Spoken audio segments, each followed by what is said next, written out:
आपको क्या लगता है, मेरी एक जिज्ञासा है कि ये जो आदेश हुआ सुप्रीम कोर्ट का, उस जो उन्होंने शिफ्ट किया और ट्रांसफर किया कि more experience person should listen to such cases, और डिस्ट्रिक्ट जज क्या कर दिया, क्या ये रिफ्लेक्शन नहीं है working of the lower courts पे, जिससे ऐसा लगता है कि सुप्रीम कोर्ट जो highest court of the land है वो भी वाकिफ है, उसकी वर्किंग, उसकी फेयरनेस पे भी सवाल उठता है।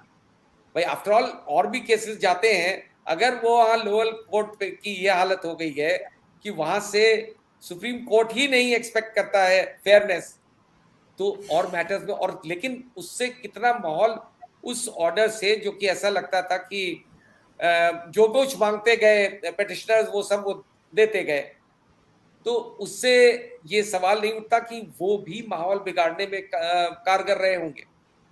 और क्या ऐसी सूरत में ये समझते हुए सुप्रीम कोर्ट कुछ और भी कर सकती थी? आईवी सिंह साहब। देखिए, सुप्रीम कोर्ट ने मेरी आवाज आ रही है आपको? हाँ बिल्कुल आ रही। जी।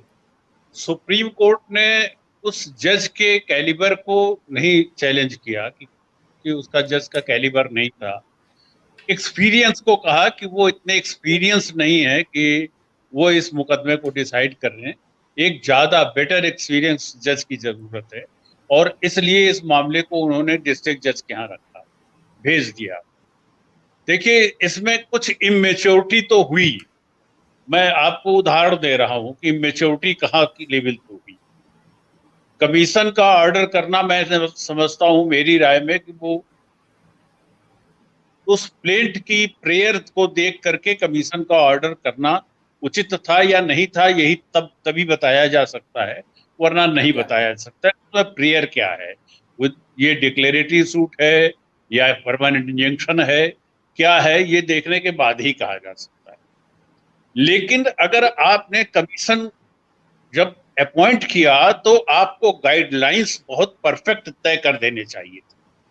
गाइडलाइन नंबर 1 कि कौन कौन उस प्रेमाइसेस में जाएगा, किसी के पास कोई मोबाइल नहीं रहेगी, कोई कैमरा नहीं रहेगा, ये कोई आदमी इंटरव्यू नहीं देगा, जो भी रिकॉर्डिंग होगी वहीं मौके पर सील कर दी जाएगी, रिपोर्ट आप 2 दिन में देंगे। इस तरह की बहुत सारी गाइडलाइंस थी, ये सब देना चाहिए था। लेकिन वो, हमको लगता है कि सिविल जज सीनियर डिवीजन की मैच्योरिटी नहीं थी और उसने वहां पर गलती कर दी। दूसरी गलती हुई है जो कमिश्नर्स अपॉइंट हुए थे। कमिश्नर्स का, आप कोर्ट के ऑफिसर थे, कोर्ट ने आपको नॉमिनेट किया था, तो आपको कोर्ट को रिपोर्ट देनी थी, आपको मीडिया में बाहर निकल के इंटरव्यू नहीं देना था। एक दूसरी गलती की, इसलिए माहौल वहां से खराब होना शुरू हुआ, और इसलिए ये बहुत जरूरी था कि इस मुकदमे को सिविल जज से हटा करके डिस्ट्रिक्ट जज के यहाँ भेज दिया। नहीं, इसमें सरकार का हस्तक्षेप भी जरूरी था कि अगर कोर्ट ने ये नहीं किया था तो उस ऑर्डर का एक्सटेंशन सरकार उसको कंप्लाई करने के लिए इंटेंशन को समझ करके वहां पर कानून व्यवस्था को उनको मैनेज करना था कि किसी को हम नहीं जाने देंगे, कोर्ट के आदेश का हम पालन करेंगे। वहां पे सरकार की भी कमी थी। अब ये रहा कि जो सुप्रीम कोर्ट ने कहा है कि आप विद इन ए मंथ या 2 मंथ ऑर्डर 7 रूल 11 में डिसाइड कर दीजिए कि प्लेंट मेंटेनेबल है कि नहीं है। ये ऑर्डर सुप्रीम कोर्ट का मैं समझता हूं कि ठीक था। सुप्रीम कोर्ट के पास यदि टाइम नहीं थी तो सुप्रीम कोर्ट ने डिस्ट्रिक्ट जज को ये अथॉरिटी दे करके ठीक ही किया है, क्योंकि पहले ये तय होना है कि ये सूट मेंटेनेबल है भी या नहीं है, और ये 2 महीने में उनको तय करना है। अगर तो क्या सुप्रीम ये court supreme court, IP Singh साहब, ये क्या ये सुप्रीम कोर्ट खुद नहीं मेंटेनेबिलिटी का क्वेश्चन तय कर सकता था? ये देखिए, मतलब सुप्रीम ऐसी कोर्ट का अर्जेंट चीज है। आज अगर किसी मामले में सुप्रीम कोर्ट हस्तक्षेप करके कोई आदेश पारित कर देती है, तब भी हम उस पर कमेंट करते हैं कि क्या लोअर कोर्ट नहीं है जो आप खुद ही नहीं, ऑर्डर पास किए? ये मामूली केस नहीं है ना, ये ऐसा केस है जिससे देश का हर में केस में हो बहुत रहा कुछ हो है, सकता है। हर केस में हो रहा है, ऐसा नहीं हो रहा है। हम लोग यहाँ छोटी सी बेल कराते हैं, दूसरे दिन वहां स्टे हो जाती है। हाई कोर्ट से बेल कराते हैं, दूसरे दिन स्टे हो जाती है। तो यहाँ तो पूरी गाइडलाइंस जो आजकल बेल और क्रिमिनल साइड की या सिविल साइड तो अब रही नहीं गई, अब तो हर चीज क्रिमिनल हो गया है।